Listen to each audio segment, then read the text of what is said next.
অবশেষে দেশের 12টি রাজ্যের সঙ্গে পশ্চিমবঙ্গেও শুরু হয়ে গেল এসআইআর প্রক্রিয়া।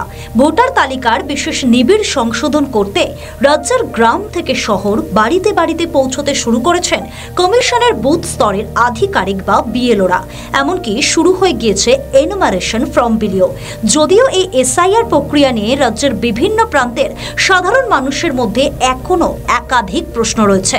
বিএলওরা বাড়িতে এলে কি করণীয়, তাদের হাতে কোন কোন কাগজপত্র দিতে হবে, এই ফর্ম কিভাবে ফিল আপ করতে হবে, বা বিএলও পরিচয় যিনি বাড়িতে আসছেন তিনি আদেও কমিশন নিযুক্ত আধিকারিক কি না সেটা কিভাবে জানা যাবে, এই প্রশ্নেই ধোঁয়াশা তৈরি হয়েছে সাধারণ জনমানসে।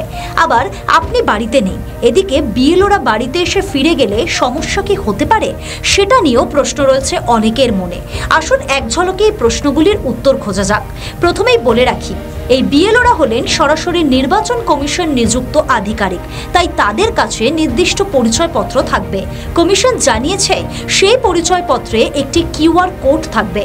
নির্বাচন কমিশনের নির্দিষ্ট ওয়েবসাইট থেকে সেই কিউআর কোড স্ক্যান করলেই যে কেউ যাচাই করে নিতে পারবেন সংশ্লিষ্ট বিএলওর পরিচয়। পাশাপাশি কমিশনের দেওয়া এনুমারেশন ফর্মগুলিতেও সংশ্লিষ্ট বুথের দায়িত্বপ্রাপ্ত বিএলওর নাম এবং ফোন নাম্বার দেয়া থাকবে। অন্যদিকে প্রতিটি বিএলওর সঙ্গে অন্যান্য রাজনৈতিক দলের স্থানীয় এজেন্টদেরও থাকার কথা, অর্থাৎ তৃণমূল, বিজেপি বা সিপিএম এর বুথ লেভেল এজেন্টরাও বিএলওদের সঙ্গে থাকতে পারে। তবে বাস্তব পরিস্থিতিতে সব বুথে সব রাজনৈতিক দলের এজেন্ট থাকবেন কিনা তা এখনো স্পষ্ট নয়। বিএলও এলেও অথচ আপনি বাড়িতে নেই, তখন কি হবে? নির্বাচন কমিশন জানিয়েছে কোনো কারণে সেই সময় আপনি বাড়িতে না থাকলে তাহলেও চিন্তার কিছু নেই। আপনার বাড়িতে বিএলওরা আবার আসবেন, অন্তত 3 বার আপনার ঠিকানায় এসে খোঁজ নেওয়ার কথা বিএলওদের। আপনার কাছে কোন কোন নথি রাখতে হবে জানিয়ে রাখি, বিএলওরা আপনার বাড়িতে গিয়ে পরিবারের প্রত্যেক ভোটারের জন্য 2 সেট করে এনুমারেশন ফর্ম দেবেন। আপনাকে ওই 2টি ফর্মই পূরণ করে সই করতে হবে। এই ফর্ম পূরণ করতে তারাই সাহায্য করবেন এবং বিএলওরাও তাতে সই করবেন। একটি ফর্ম কমিশনের কাছে থাকবে, অন্যটি স্ট্যাম্প সহ আপনার কাছে, যা পরবর্তী সময়ে আপনার কাজে লাগবে।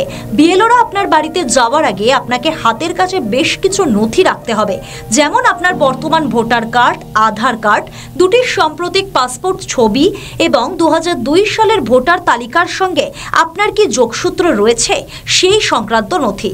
অন্যথায় কমিশন যে 11টি নথির কথা বলেছে সেই অনুসারে আপনাকে নথি জমা দিতে হবে। পরিবারের অন্য কেউ আপনার হয়ে ফর্ম পূরণ করতে পারেন?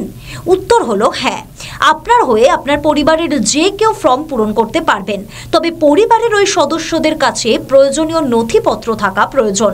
এই প্রক্রিয়া চলবে আগামী 4 ডিসেম্বর পর্যন্ত। তারপরে আগামী 9 ডিসেম্বর খসড়া ভোটার তালিকা প্রকাশ করবে কমিশন। Bureau report. আমাদের ভিডিও ভালো লাগলে লাইক ও শেয়ার করুন, কমেন্ট সেকশনে আপনাদের মতামত জানান। আরও ভিডিও পেতে আমাদের চ্যানেলটিকে সাবস্ক্রাইব করুন এবং প্রতি মুহূর্তে খবরের আপডেট পেতে প্রেস করুন বেল আইকন।